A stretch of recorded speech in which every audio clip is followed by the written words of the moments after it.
وكده حبايبي عملنا مع بعض احلى كوبيبه غمراوي بطريقه بسيطه. يا رب تعجبكم الطريقه. خشوا الفيديو وشوفوا الكوبيبه احنا عملناها ازاي.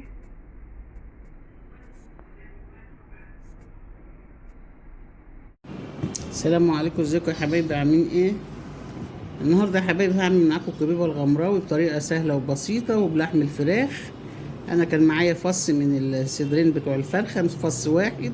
حطيت له اكتر من ربع كيلو رز، غسلته ونقعته وبعدين نشفته وضربته في الكبه وفرمت فص صدر الفرخه مع كام فص توم ومع بصله متوسطه مع قرن فلفل مع شويه كزبره خضرين، او تحب بقدونس براحتك، مع كام قرن فلفل حراقين احمر على اخضر لو عندك. وحطيت بعد كده التوابل بتاعتنا، بابريكا وكزبره ناشفه وشويه كمون وشويه بهارات فراخ وماجي فراخ وملح وفلفل اسود، وقلبتهم في بعضهم زي ما انتم شايفين كده بعد ما اتفرموا. معلش عشان مقطع التحضير في الاول طار مني. بعد كده رحت بيتها بقى في التلاجة من بالليل لتاني يوم. ممكن تقعدي ساعة او ساعتين تحطيها في التلاجة بعد ما تعمليها. وانا بعد ما جبتها كده خدت شعرة بيكربونات الصودا ورحت حطاهم عليها ومقلباها. بدأت اقطعها بقى كور واعملها زي ما انتم شايفين كده كوبيبة اهي. الكوبيبة الغمراوي ممكن تعمليها صوابع وممكن تعمليها قرص. انا حطاها هنا في الطاجن ده طاجن جرانيت ما بيلزقش، عشان احنا عاوزين نحطها في حاجه ما بتلزقش. احنا كده كده هنديها مرق. هنقطع تاني قطعه كده قدام منكم اهي. يعني ممكن تحطي على فص الفرخه نص كيلو رز لو انت حابه تزوديها يعني شويه. مش عاوزه تزوديها قوي وعاوزه اللحم بتاعها يبقى فيها ظاهر شويه، اعملي ربع كيلو او ازيد شويه من الربع كيلو زي ما انا عامله. يعني انا عامله اكتر من ربع كيلو ما شاء الله، مديني اللحم باين فيها اهو. اقطعها بقى كده مدوره كده، او ممكن تعملي صوابع زي ما قلت لك وبترصيها في حاجه ما تتلزقش.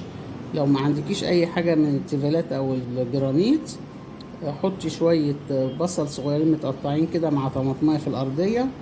احنا كده كده هنسلقها، يعني هينزل عليه مرق، بس برضو لو في حاجات في حلل بتلزق عشان ما تلزقش منك وتبوظيها منك، فحطي تحتيها بصلايه وطماطمايه. انما لو عندك تيفال زي دي او جرانيت ما تحطيش حاجه. احنا كده كده هنديها مرق سخن، فهتبدا ترتفع من الارضيه وتستوي. هعمل معاكم كام واحده كده وانت براحتك بقى، تحبي تعمليها صغيره تعمليها كبيره تعمليها تخينه تعمليها رفيعه، دي حاجه ترجع لك.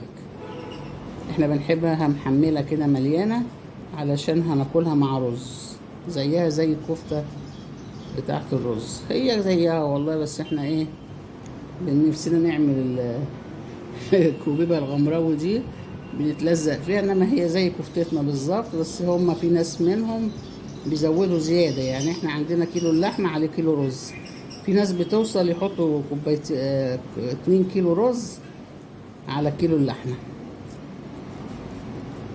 فكل واحد يعمل حاجه اللي تريحه وتكفي عيلته وهو يحس بطعمها ان هي عجباه.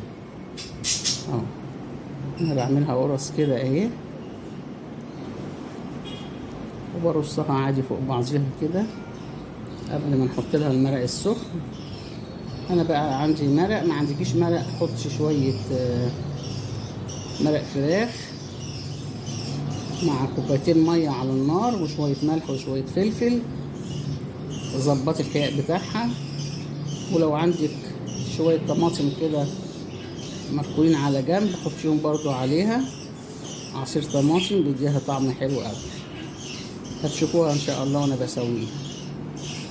احنا الاول بنعملها كده، ارفع دي بس شويه كده. انا بشوف ناس بيعملوها زي السجاره رفيعه قوي. هكمل دول بقى يا حبايبي وارجع لكم. زي ما انتم شايفين كده يا حبايبي، انا ما شاء الله كميه حلوه تكفي عيله يعني، من فص واحد فرخه. زي ما انتم شايفين انا قطعت كام صباع كده، عملت كام صباع والباقي سبته مدور زي ما احنا عاملينه كده قرص. هقوم بقى اعمله على البوتاجاز، اسخن المرق بتاعه ونحطه مع بعض.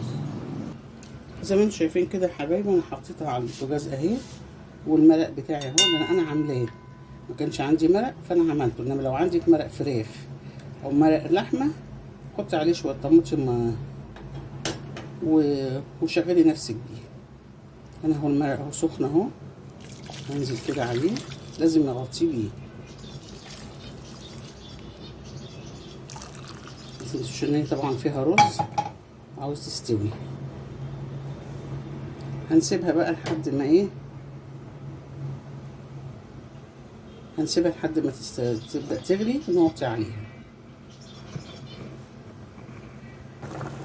زي ما انتم شايفين كده يا حبايبي، اللهم صل على النبي، بدأت تغلي ايه. هنغطي بقى عليها شوية ونغطيها ونسيبها لحد ما تستوي خالص. وكده يا حبايبي الكوبيبة ما شاء الله استوت، احلى كوبيبة. يا رب تعجبكم الطريقة.